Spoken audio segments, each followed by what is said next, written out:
আসসালামু আলাইকুম। সবাইকে শুভেচ্ছা জানাচ্ছি। মাসুম মাহবুব দেখছেন ওপেন দ্য ইউটিউব চ্যানেল এবং মাসুম মাহবুব ফেসবুক পেজ। পৃথিবীর যেই প্রান্ত থেকে যারা দেখছেন সবার জন্য শুভকামনা, ভালোবাসা। দর্শক, আমাদের কাছে বেশ কিছু গুরুত্বপূর্ণ খবর আছে। আমরা আন্তর্জাতিক বিশ্বের বেশ কিছু খবর দেব আপনাদের। আমরা দেব আপনাদের আ সাতক্ষীরা জামাত নেতাকে নিয়ে। পাশাপাশি ভারতের লেটেস্ট আপডেট জানাবো এবং জানাবো ইরান এবং আমেরিকার মধ্যেকার লাস্ট কি ঘটেছে সেই বিষয়ে। আপনারা আমাকে শুনতে এবং দেখতে পেলে একটু কমেন্ট করে আমাকে জানান। আপনারা শুনতে এবং দেখতে পাচ্ছেন কিনা? কোনো সাউন্ড বা কোনো ক্ষেত্রে প্রবলেম আছে কিনা? দর্শক,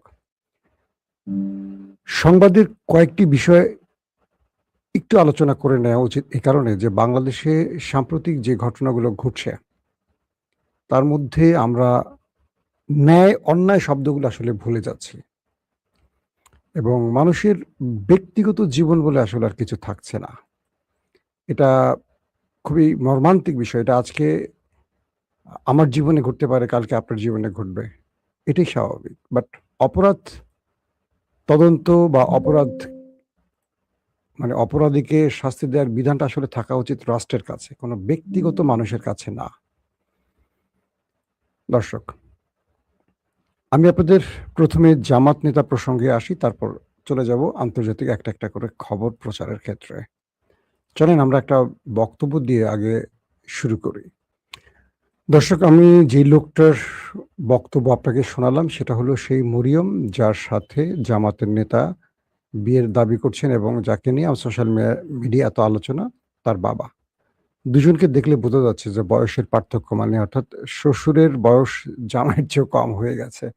এটা আসলে একটু দৃষ্টিকটু মনে হচ্ছে। কিন্তু কিছু বিষয় আমরা মুসলিমেরা ভালো করে জানি। আমাকে যাতে আপনারা ভুল না বোঝেন আমি বিষয়টা গুছিয়ে বলি। আমি আমার জীবনে খুব কমই মানুষের প্রাইভেট বিষয় নিয়ে ভিডিও করেছি। এটা আমার খুব অপছন্দের কাজ। এবং কে কি করেছে, কার ব্যক্তিগত জীবনটা কেমন এটা নিয়ে আপনারা দেখবেন যে সোশ্যাল মিডিয়া বা ভিডিও করার ক্ষেত্রে আমি আগ্রহী না। আমার এই টাইপের ভিডিও নাই। আমি একটা বিষয় বিশ্বাস করি যেহেতু আমি হাদিসে পড়েছি যে অন্যের পাপ লুকিয়ে রাখে, আল্লাহ তার পাপ লুকিয়ে রাখে। যে অন্যের ইজ্জতে টান দেয়, আল্লাহ তার ইজ্জত ফ্লাশ করে দেয়। সংক্ষেপে বুঝাইলাম হাদিসটার ব্যাখ্যাটা হয়তো এরকমই যে আপনি যদি আমার গোপন কিছু লুকিয়ে রাখেন, আল্লাহ আপনার গোপন কিছু লুকিয়ে রাখবে। কিন্তু আমরা আসলে রাজনৈতিকভাবে একে অপরকে ল্যাংটা করতে খুব ভালোবাসি। ধরেন ৫৪ বছরের বাংলাদেশে নারী নির্যাতন, নারীদের সাথে যত রকম খারাপ কাজ, ধর্ষণ এই কাজগুলো কারা সবচেয়ে বেশি করে?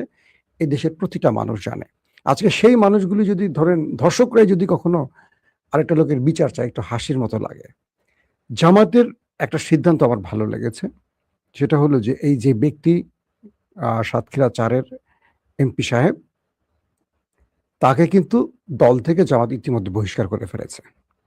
এবং জামাত নির্বাচন কমিশনে তার ব্যাপারে টোটাল লিগ্যাল অ্যাকশন এর জন্য বলে দিয়েছে যে জামাতের যেহেতু তাদের দল থেকে বহিষ্কার করা হয়েছে সাধারণভাবে আ এই ব্যক্তি এখন এই পদটি হারাবেন। তার মানে এমপি গিরিও হারাবেন। এখানে নতুন করে হয়তোবা আবার নির্বাচন হবে। সেই জামাত নেতার বা এমপির ১ম স্ত্রী তিনি বলছেন, "যারা আমার স্বামীর ২য় বিয়ে নিয়ে কুৎসা রটাচ্ছেন, মিথ্যা প্রচার করছেন, তিনি তাদের বিরুদ্ধে আইনি ব্যবস্থা নেবেন।" তার বক্তব্যে বোঝা যাচ্ছে ২ টো জিনিস। ১, তাকে হয়তো বলা হয়েছে তিনি লিখিত বক্তব্য দিচ্ছেন, স্বামীর ইজ্জত রক্ষা করতে বক্তব্যটা দিচ্ছেন। এটা মনে হচ্ছে। বাট তিনি যে বক্তব্যটা দিচ্ছেন সে বক্তব্যের রাইটও তার আছে। ২ টো জিনিস। একটা জিনিস হলো যে এই লোকটা যে ধরা পড়েছে, তার সকল দৃশ্য দেখে মনে হচ্ছে যে তিনি আসলে অপরাধী। তার চেহারার মধ্যে সেই অপরাধের ব্যাপারটা স্পষ্ট। ১ নাম্বার কথা। তিনি তার লজ্জা ঢাকতে বা যেটাই হোক মানুষ সেটা করে। মেয়েটাকে বিয়ে করেছেন। আমার কাছে যেটা মনে হচ্ছে, সত্য আল্লাহ জানেন, আমি বলব না যে আমার তথ্যটাই রাইট। আমার মনে হচ্ছে তিনি একটা অপরাধ করেছেন এবং ধরা পড়ার পর মেয়েটাকে বিয়ে করেছেন। এটা আমার মনে হচ্ছে কিন্তু বাস্তব সত্যটা হয়তোবা আস্তে, আস্তে আরো স্পষ্ট হবে। ২ টো বিষয়। আমি জামাতের কাছ থেকে জানতে চাই ২য় বিয়ে হারাম না জায়েজ? জামাতের মধ্যে অনেক নেতারা ২য় বিয়ে করার সাহস করেন না। কারণ দল থেকে অদৃশ্যভাবে আমি যতটুকু শুনেছি নিষেধ আছে। যেমন রাজশাহীর আমি নাম বলব না। খুব বর্তমান কোনো একজন পাওয়ারফুল নেতার আত্মীয়স্বজন মারা গেছেন। অতএব তাকে নিয়ে আর কথা বলতে চাই না। তো তিনি দ্বিতীয় বিয়ে করেছিলেন, অর্থাৎ আন্দোলন সময়টা তিনি খুব টাফ টাইম পার করেছিলেন হাসিনার আমলে, এবং বাড়িতে ফিরতে পারেননি। তার সেবা শুশ্রূষার জন্য সে একজন মানে দ্বিতীয় একটা স্ত্রী গ্রহণ করেছিলেন, কারণ সে পলাতক ছিলেন ভিন্ন জায়গায়। পরবর্তী শুনেছি তাকে দল থেকে বহিষ্কার করা হয়েছে দ্বিতীয় বিয়ের জন্য। ইসলামী দল অন-ইসলামী কাজ কেমন হয়ে গেল? ২ নম্বর, জামাত নিজেদেরকে ফেরেশতা দাবি করতে পারবে না আর। কারণ এটা থেকে প্রমাণ হয় যে মানুষ মাত্রই ভুল, আর ভুল করতেই পারে। তবে অন্যান্য রাজনৈতিক দলকে এই ঘটনায় বেশি লাফালাফি করার দরকার নাই। বিপদ আরো আছে। কি? ৫৪ বছর পর জামাতের কোনো একজন এমপির জীবনে এরকম একটা ঘটনা আমরা ১ম শুনলাম। এই ঘটনা থেকে দুটো প্রমাণ হয় যে জামাত মানুষের দল এবং জামাত ভুল করতে পারে। এটা জামাতও জানে। কিন্তু এখন হাজার, হাজার চোখ খাড়া হয়ে থাকবে বাকি সংসদের এমপিদের দিকে। আমি বলছি না কোন দল। কারণ এদের প্রত্যেকেরই হাত দিলে দেখা যাবে যে ১০০ জনের মধ্যে ৭০ থেকে ৮০ জনেরই পেছনে পরকীয়া বা ২ নম্বরই ঘটনা আছে। কিভাবে বলি? সাম্প্রতিক সময় ইলিয়াস একটা হানি ট্র্যাপ নিয়ে ভিডিও করতে চেয়েছিল। আপনারা দেখেছেন, হঠাৎ আলোচনা হয়েছিল। পরবর্তী বিশেষ কারণে ইলিয়াস বন্ধ করে দিয়েছে। সেই কারণের মধ্যে আমি একজন ধরেন। কারণ আমাকে কয়েক জায়গা থেকে ফোন আসছে, আমি পরে ইলিয়াসকে বলছি এটা থামাও, এবং বিএনপির দল থেকেও ফোন আসছে। তো সেই এপিসোডটা আমি দেখার সুযোগ হয়েছে আমার। ধরেন বিএনপির হাই ভোল্টেজ অনেক নেতার টুনটুনির খবর একদম ভিডিও সহকারে ইলিয়াস ফ্লাশ করে দেওয়ার চেষ্টা হয়েছিল। পরে ইলিয়াসকে থামানো হয়েছে। এই রানিং সরকারের অনেক লোক ফেঁসে যাইত। তো আমি ইলিয়াসকে বললাম যে তুমি কারো ইজ্জত রক্ষা করো, কারো গোপন জিনিস লুকাও, আল্লাহ তোমারটা লুকাবে। এটা হাদিসের কথা। তো যাক, বিএনপির পক্ষ থেকে ইলিয়াসকে বলা হয়েছে, আমি নাম বলছি না কোন কোন নেতা, তাহলে বর্তমান রাষ্ট্রের অনেক বড় বলছি কিন্তু নেতা ফেঁসে যাবেন। তো এজন্য বলছি যে এইসব মানুষের ব্যক্তিগত জীবন দেখেন একটা বিষয়। এই জামাতের এমপি অপরাধ করছেন, জামাত তাকে শাস্তি দিয়েছে, দল থেকে বহিষ্কার, তিনি এমপিত্ব হারাবেন, ফাইন, গুড। এই উদাহরণটা কি অন্য দল করবে কখনো? আপনারা কি দেখবেন অন্য দল কখনো তাকে এরকম উদাহরণ দেখাতে পারবে? একেবারে ২৪ ঘন্টার মধ্যে অ্যাকশন নাই। এটা জামাত প্রশংসার কাজ করছে। আবার জামাতকে আকাশ থেকে মাটিতে নামায় দিছে এই ব্যক্তি, এটাও সত্য কথা। জামাত আগামী দিনে অনেক মাশুল দিবে এই একটা ব্যক্তির জন্য। অতএব জামাতকে মান উন্নয়ন বা নেতা নির্বাচনে আরো বুঝতে হবে, আরো চিন্তা করতে হবে। শুধু আনুগত্য বা চামচামি এগুলো দেখলে হবে না। কার সাথে ডক্টর শফিকের খাতির ভালো তাকে নেতা বানালে হবে না। কে বেশি কি বলে গ্রুপ মেইনটেইন করতে পারে তাকে না, অনেক বিষয় থাকে। তো ধরেন যে ব্যক্তিরা এই লোককে ধরেছেন, তার টাকাগুলো নিয়ে গেছেন, মোবাইল নিয়ে গেছেন, বিভিন্ন কাগজপত্র বাদ দেন, মূল্যবান জিনিস নিয়ে গেছেন, তারা কি ছিনতাইকারী নাকি ছিনতাইকারী না? রাষ্ট্রে আমাকে কোনো প্রাইভেট ব্যক্তি, ইন্ডিভিজুয়াল ব্যক্তি আমাকে আটক করার অধিকার আছে রাষ্ট্রে? এই কথাগুলো কেউ বলছেন? বাংলাদেশের আইন শৃঙ্খলা বাহিনী কেন আছে? একটা জিনিস কি, রাষ্ট্রের কিছু নিয়ম বা মানে কি বলবো সিস্টেম থাকে। তিনি যদি অপরাধ করেন, তার অপরাধ প্রমাণ হলে রাষ্ট্রের ব্যবস্থা নেওয়ার অনেকগুলো জায়গা আছে। কয়েকজন লোক ট্র্যাপ তৈরি করবেন, তাকে একটা রুমে আটকানোর পর তার কাছ থেকে টাকা নিবেন, মোবাইল নিবেন, সেটা ভিডিও ফ্ল্যাশ হবে, আইন তাদের ব্যবস্থা নেবে না, কারণ তারা জামাতের লোক। এই কাজটা যদি বিএনপির এমপির সাথে হইতো, এই লোকগুলোকে খুঁজে এতক্ষণ পুলিশ বাটি চালান দিয়ে বের করতে এবং গিরায় গিরায় পিটাইতো। আমাদের রাষ্ট্রটা হচ্ছে এরকম। কাজটা বিএনপি করছে, জামাত করছে, ফাঁসাও, ডুবাও। যদি আওয়ামী লীগ ক্ষমতা থাকতো, এই ঘটনাগুলো জামাত নেতার এই ঘটনা বিএনপিও লুকিয়ে রাখতো, কারণ বিএনপি আর জামাত তখন একজোট ছিল। এখন তারা সরকার বিরোধী দল। আমার একটা ভয় হলো আগামী কালকে থেকে যে বিএনপি নেতাদের চরিত্রের ১২টা বাজা শুরু করবে, সেটা থামাবে কি করে? জামাত তো মোটামুটি কনফার্ম বলতে পারবে যে আমরা ৫৪ বছরে একটা ঘটনায় ফেঁসে গেছি, এরকম আমাদের ঘটনা কম। বাংলাদেশে এই নির্বাচনের পর সর্বাধিক ধর্ষণকারী কারা? বিগত ১৫.৫ বছর সবচেয়ে বেশি ধর্ষণকারী কারা ছিল?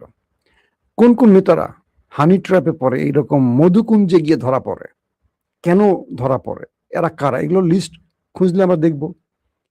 একটা সিস্টেম যদি এখন আনে যে কোনো ব্যক্তি যদি কোনো মেয়েকে অবৈধভাবে মেলামেশার ক্ষেত্রে ধরা পড়ে, তাকে পাথর মেরে মারা হবে ইসলামের বিধান অনুযায়ী। আমার মনে হয় এই ক্ষেত্রে একটা ভালো দৃষ্টান্ত স্থাপন হবে। কিরকম? জামাত এই নেতার ফাঁসি হয়ে যাক বা তার পাথর মেরে ফেলেন। এটা কি বিএনপি আওয়ামী লীগ মানবে? মানবে না। কারণ জামাত তো 54 বছরে একজন নেতাকে হারাবে, কালকে পার্লামেন্টের অর্ধেক এমপি দেখবে না, নাই সব পাথর মারা মারা গেছে পাথরের। কারণ এদের কারো ক্যারেক্টারের স্টেশন নাই, যত ভালো ভালো কথা পার্লামেন্টে দেখেন, সাদা পোশাক দেখেন, এদের কারো চরিত্রের স্টেশন নাই, অধিকাংশরই নাই। আমি সবার কথা বলছি না, আমি সবাইকে দোষারোপ দিচ্ছি না, অধিকাংশই। আপনারা সোশ্যাল মিডিয়া ঘাটলে দেখবেন অনেক টুনটুনির খবর বেরোয়। এই বিষয়গুলো হলো কি আমাদের নৈতিক স্খলনের একটা জায়গা, এবং আমরা এমন একটা দেশে বাস করি যে একজন আরেকজনের কাপড় খুলতে পছন্দ করি। আল্লাহ কি করে, আবার আরেকজনের কাপড় খুলে দেয়। বুঝেন নাই? আপনি আজকে আমার কাপড় ধরে টান দিবেন, কালকে আরেকজন আপনার কাপড় ধরে টান দেবে। এই বৈশিষ্ট্যটা আমাদের এই বাংলাদেশে আছে, এবং আমরা একটা অশিক্ষিত জাতি। এবং আমাদের দেশের যা মানে বাংলাদেশে যারা আমরা বাস করি, আমাদের এটা নিয়ে আর নতুন করে কিছু বলার আসলে থাকে না, যে আমাদের মানসিকতাটা কোন লেভেলে। তো আমি মনে করি এই ব্যক্তিকে দ্রুত তার পার্লামেন্টের পদ থেকে সরিয়ে দেওয়া উচিত। যে ব্যক্তি তার কি বলবো, যে ব্যক্তি তার নিজের অভ্যাস বা তার নিজের চরিত্রকে কন্ট্রোল করতে পারেন না, যদি সামনে আরো আইনি ব্যবস্থা এবং প্রমাণ হয় যে তিনি মেয়েটাকে বিয়ের আগে অবৈধভাবে মেলামেশা করেছেন, রাষ্ট্রীয় বিধান বা ইসলামের বিধান অনুযায়ী তার বিচার হোক, এটা আমি দাবি করি। এক, বাংলাদেশে এরকম তার মতো যেন আর কেউ, শুধু জামাত না, আর কোনো দলের লোকও যেন করতে না পারে। আর যে মেয়েটা এই ঘটনার সাথে জড়িত হয়েছেন, আমি সত্য মিথ্যা জানি না, তাই আমি এটা নিয়ে বিস্তারিত বলবো না। যেহেতু আমি বক্তব্য পেয়েছি, তারা বিয়ে করেছেন, তার মেয়ের বাবা বলেছেন, আবার ওই লোকের এমপি সাহেবের স্ত্রী বলেছেন, তাই রাষ্ট্রের উচিত এটা সঠিক বিচার করা, এবং এই ঘটনাগুলো বিচার হলে বন্ধ হয়ে যাবে। তবে মানুষ ভুলের ঊর্ধ্বে নয়, এটাও মাথায় রাখতে হবে। ইসলামী দল করে বলে যে সে দলটা ফেরেস্তা না, এটা আমাদের প্রমাণ আমরা পেয়েছি। দর্শক আসেন 2 নম্বর গুরুত্বপূর্ণ খবরটিতে আসে। ভারতে ককরোচ পার্টির দাবিতে ব্যাপক আন্দোলন চলছে। প্রশ্নপত্র ফাঁসের অভিযোগ থেকে ভারতের পুরো শিক্ষা সিস্টেমের বিরুদ্ধে এই আন্দোলন শুরু হয়। দিল্লিতে এই প্রোটেস্ট শান্তিপূর্ণ থাকলেও পুলিশের বাধা এটা এখন মারমুখী অবস্থানে চলে গেছে। Police tear shell, rubber bullet থেকেও মানে লাঠিচার্জ সবগুলি এখন প্রয়োগ শুরু করেছে। ইতিমধ্যে ভারতের বাকি বিরোধী দলগুলো এই তেরাপোকা পার্টি বা ককরোচ পার্টির পক্ষে মাঠে নেমেছে। আজকে কংগ্রেসের 2 প্রধান নেতা, সোনিয়া গান্ধীর মেয়ে প্রিয়াঙ্কা গান্ধী এবং রাজীব গান্ধীর ছেলে রাহুল গান্ধী, দুজনেই মাঠে নেমেছিলেন এই আন্দোলনের পক্ষে। পুলিশ তাদের গ্রেফতার করে, পরবর্তী তাদের দুজনকে ছেড়ে দিতে বাধ্য হয়, এবং দিল্লিতে পার্লামেন্ট এরিয়াতে ছাত্রদের সাথে পুলিশের ব্যাপক লড়াই হয়, প্রচুর গাড়ি ভাঙচুর হয়। প্রথমে শিক্ষামন্ত্রীর ধর্মেন্দ্র তার পদত্যাগের দাবি ওঠে, কিন্তু এখন এই আন্দোলনটা নরেন্দ্র মোদীর পদত্যাগের দিকে চলে গেছে। ভারতের অনেকেই মনে করছেন যে বাংলাদেশের একজন কুফাকে ভারতে আশ্রয় দেওয়ার জন্য নরেন্দ্র মোদী একই পরিণতির মুখে পড়ছেন কিনা। এবং ভারতের অনেকগুলো গণমাধ্যম ইতিমধ্যে বলতে শুরু করছেন, বাংলাদেশের ঠিক বৈষম্য বিরোধী আন্দোলনটি যেভাবে ক্রমান্বয়ে একটা সরকার পতনের দিকে চলে এসছে, এই ককরোচ পার্টির আন্দোলনটা ঠিক সেই রকম রূপ ধারণ করছে। এবং বলা হচ্ছে যে বাংলাদেশেও ঠিক এইভাবেই প্রথমে কিছু অধিকার বিষয়ে এই আন্দোলনটি হয়েছিল। আপনারা আমাদের যুদ্ধের আপডেট দিচ্ছেন, আরো 70-75 বিলিয়ন ডলার চেয়েছেন, যে যুদ্ধে আমেরিকার সেরা মারা যাচ্ছে, যে যুদ্ধে আমেরিকা অস্ত্র হারাচ্ছে, যে যুদ্ধে ইরানের কাছে আমেরিকার পরাজয় হচ্ছে, কেন সিনেট টাকা পাশের ব্যাপারে মানে ডলার পাশের ব্যাপারে মঞ্জুরি দেবে? এই যুদ্ধ আমেরিকা কি পেয়েছে? এই যুদ্ধ আমেরিকার কি লাভ হয়েছে? আমাদের সেনারা মারা যাচ্ছে, এবং মধ্যপ্রাচ্যে আমাদের ঘাঁটিগুলো একটার পর একটা জ্বলে যাচ্ছে। আমাদের লাভ কোথায়? আমাদের বিজয় কোথায়? মোটামুটি আমেরিকার পিগ হেগসেটকে লিঙ্ক করে ছেড়ে দিয়েছে সিনেট, এবং ট্রাম্পের পুরোপুরি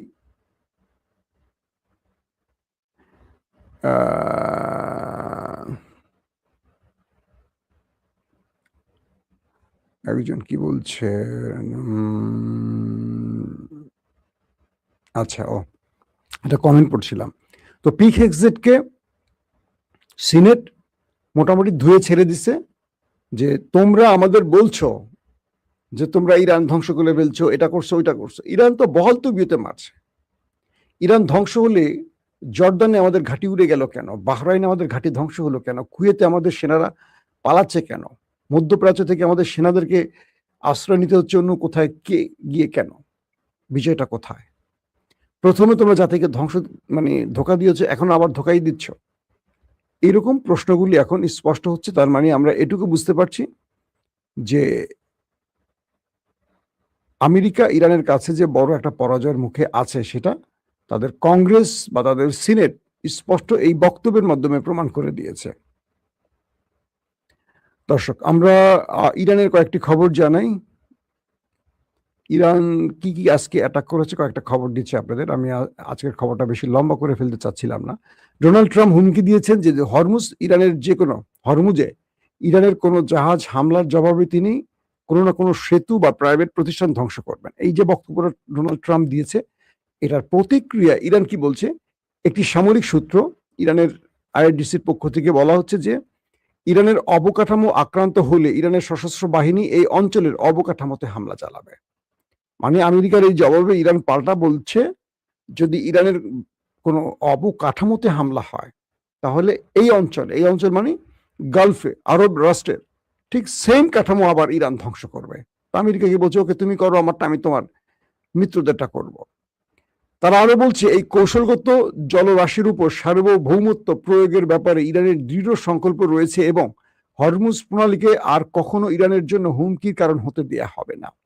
ইরানের স্টেটমেন্ট বলছে, হরমুজ প্রণালী এটা ইরানের জলরাশি বা জলসীমা, এটা ইরানের দায়িত্বই থাকবে। এই অঞ্চল আর কখনো ইরানের জন্য হুমকি সৃষ্টি করতে পারবে না, বরং এখান থেকে শত্রুকে আমরা পিটিয়ে দেশ ছাড়া করব। এটা তোমরা কনফার্ম থাকো হে আমেরিকার কথা বলছে আর কি। পাশাপাশি আরো বলা হচ্ছে, ইরানের সঙ্গে সমন্বয় এবং ইরানের ব্যবস্থাপনা এই প্রণালী দিয়ে জাহাজ চলাচল নিরাপদ হবে। অন্যথায় দেশটি এই প্রণালীর নিয়ন্ত্রণে দৃঢ় সংকল্প ত্যাগ করবে না। অর্থাৎ যারা এই পথ দিয়ে জাহাজ আসা যাওয়া করতে চান, তারা ইরানের সাথে সমন্বয় করে ইরানের নিয়ম মেনে চলতে পারবেন। অন্যথায় এই অঞ্চল দিয়ে তাদেরকে আর ঢুকতে বেরোতে দেওয়া হবে না। এবং এই প্রণালীর দীর্ঘমেয়াদী নিরাপত্তার সঙ্গে সঙ্গতপূর্ণ, অর্থাৎ এই প্রণালীকে দীর্ঘদিন ধরে ইরান নিরাপত্তা দিয়ে আসছে এবং দিয়ে যাবে। পাশাপাশি আরো বলা হচ্ছে, মার্কিনীরা যদি ইরানের কোনো সেতু বা বিদ্যুৎ কেন্দ্রকে লক্ষ্যবস্তু করে, তবে ইসলামী প্রজাতন্ত্র ইরান পাল্টা হামলা চালাবে এবং এই অঞ্চলের অবকাঠামো, সেতু যেখানে আমেরিকা টার্গেট করবে আমাদের, ঠিক সেম অবকাঠামো আমরা গালফের উড়িয়ে দেব। এর মধ্যে আমেরিকাকে কোনো প্রকার মানে আমেরিকা এটার মধ্যে যেন কোনো সন্দেহ প্রকাশ না করে যে আমরা এমনটি করবো না, ইতিমধ্যে আমরা করে আসছি। এবং আজকে আমরা যে তথ্যগুলো পেলাম, জর্দানের একটি ভিডিও আজকে রিলিজ করলো, এটা ইরান থেকে রিলিজ হয়েছে। ইরান জর্দানের উদ্দেশ্যে ড্রোন এবং মিসাইল মেরেছে। যখনই জর্দানের সাইরেন বেজে উঠল, আমেরিকান সেনারা উঠে পড়ে পালানো শুরু করেছে। তো তাদের যে বডি ক্যাম বা হেলমেটের সঙ্গে ক্যামেরা থাকে, ওই ক্যামেরা ভিডিওটা ধারণ হচ্ছিল। এটা কি ইরান কোনো সাইবার সিস্টেমে হ্যাক করে নিছে, নাকি ওই আমেরিকানরা ইরানকে দিয়ে দিয়েছে তাদের দুর্দশা দেখানোর জন্য? কারণ আমেরিকানরা তো এগুলো দেখাইতে পারবে না। এখন আমেরিকার সেনাদেরকে গোপনে ধারণ করে ইরানকে দিয়ে দিতে পারে, এটা হতে পারে।